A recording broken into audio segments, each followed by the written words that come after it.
Where the Lonely Ones Roam by Glimmerglanger. Read by Exmanhater. The prisons in the palace of Brightmoon were nice enough. Catra took in the sights as the guard captain unlocked the gate, pushed her inside, and then turned to march off. The cell was already fairly full of soldiers, many of whom Catra recognized. She was surprised to find her squad hunched up all together. They jumped up at the sight of her, clustering around all at once, asking 100 questions in a matter of moments. Catra pushed them back, rolling her eyes. Yes, she said. I am actually alive. I didn't get incinerated by First One's magic. I've been taking care of Adora. She almost died. Yes, I suppose I probably could be here to break you all out. She let them process that, looking around at the other soldiers, all of them looking back with empty gazes. They looked broken, all of them. Beaten. Lost. Catra narrowed her eyes. Where is Scorpia? Entrapta? Are they keeping them somewhere else? She did not ask if they were dead. She didn't want to think about it. They're free, I guess, Kyle said, rubbing the back of his neck. Catra turned to blink at him. She said, carefully, Did they betray us? He flushed, clear up to his hairline. No, they just, they're princesses, I guess. Catra stared at the bars on their cell. The guard had walked away, looking happy to be away from them, the dregs of the Horde army, the nobodies, the faceless, the nameless faces, the orphans, the lost.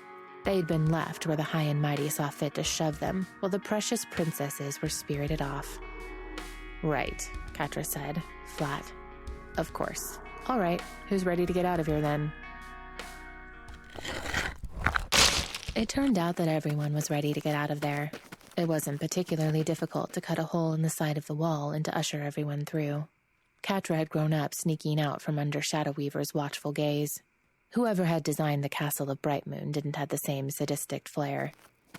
Catra waited until the last of her makeshift crew climbed out of the room, took one last look around, and froze as Adora stepped in. Adora blinked, foot still raised, and said, What? Catra grinned, forcing the expression. We decided not to wait around for our trials, she said. What? Adora repeated, as though she couldn't fathom what had happened. She didn't look well. She'd overdone it through the day. But that wasn't Catra's problem anymore. Adora was where she wanted to be. She was up and coherent. She could decide for herself what she was going to do next. What? You can't leave. Catra arched an eyebrow, leaning against the side of the hole in the wall. I think you'll find I can. I mean, you should stay. Stay and be tried? Embers kindled in Catra's chest, in the empty spaces where her rage belonged. How dare Adora ask her to stay? After everything, how dare? So they can execute me? I don't think so, Adora. No one is going to execute you. Adora looked anguished, walking over to the cell door and pulling it as though she expected it to spring open at her touch. The bars rattled. The princesses, Catra scoffed, furious with all of this, with the memory of Adora walking down to her death, with the opulence of the palace, with her squad being thrown in a cell while the princesses were taken away for special treatment. She snapped. The princesses only care about themselves and their towers. They'll hang me in a second as long as it means they'll be safe. Adora grimaced. That's not fair. Something in Catra snapped, something that had been straining under the weight of her memories and Adora's injuries, something that sounded like her mother's screams. Fair? Fair?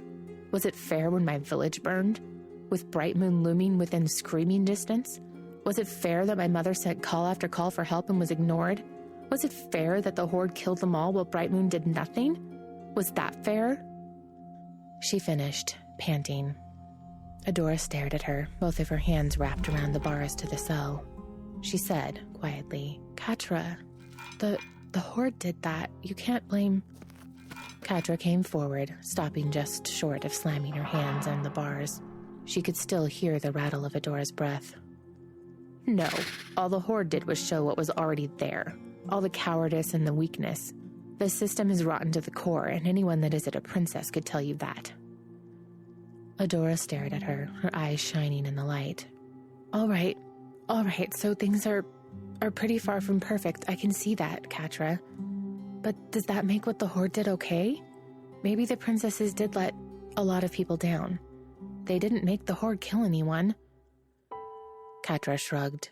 The brief hot anger drained out of her, like she just didn't have the heart to keep fanning it anymore, not in the face of Adora's shining eyes. She scrubbed her hand over her face, sloping her shoulders down.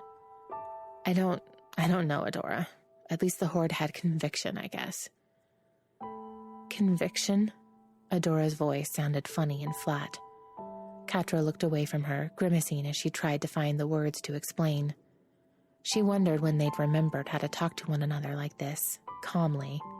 She wondered if she'd ever stop smelling Adora's burned flesh in the back of her nose. The Horde didn't... I knew what it was, Adora. I knew Shadow Weaver was a monster, and I knew Hordak was worse. I knew they would have destroyed Etheria. Adora was quiet for a moment. When she spoke, her voice was almost a whisper. And you were okay with that? Catra shrugged, turning and leaning her shoulders against the bar, near Adora's hands. She could see the stars through the hole in the wall. I thought I was. Adora shifted. Her knuckles brushed Catra's shoulder. Catra closed her eyes, swallowing hard when Adora asked, all naked hope, You don't anymore? I don't know. It felt easy to tell the truth, with the bars between them. I thought, you were going to die, and I didn't want you to. I wanted you to be okay. But now we're here, and look at this place. Look at the halls and all the food and the magic. And then look down there, where all the normal people have to live. Half of it is in ruins, the other half still smoking. But are they working there? Are they doing anything about that? She scoffed under her breath. It's the same old shit, Adora. They're up here in their towers, and who cares about all the little people down there? Her mother had screamed. She shuddered, pushing away from the bars and walking to the hole she'd made in their prison. Well, I'm not a princess, and I won't stay in this tower and wait for them to look down their noses and decide what to do with me. She turned to look at Adora and wished she hadn't. Adora was staring at her, misery in her expression and in her voice when she asked, You're leaving? Catra looked away from her, down to the squad waiting below, lingering out in the open to wait for her like the idiots that they were. She shrugged, pushing down the knot in her throat. It looks like you're in good hands, she said, hoping she was right. And I belong down there with the other little people. Bye, Adora. She jumped out of the window to the sound of Adora rattling the bars of the cell. The rest of the squad was gathered around on the ground when Catra dropped beside them. They looked small against the looming bulk of Brightmoon, small and scared and young. Their eyes shimmered in the pale light. They huddled together like animals, like children, frightened at whatever was going to come next. What do we do? Kyle asked, clinging to Rogelio's arm, staring up at Catra like she knew all the answers, or any of the answers at all. We get out of here, Catra said, giving in to the urge to look over her shoulder and up, where Adora's outline leaned out of the window. Catra flattened her ears and turned back around. We'll figure out the rest in the morning. Come on,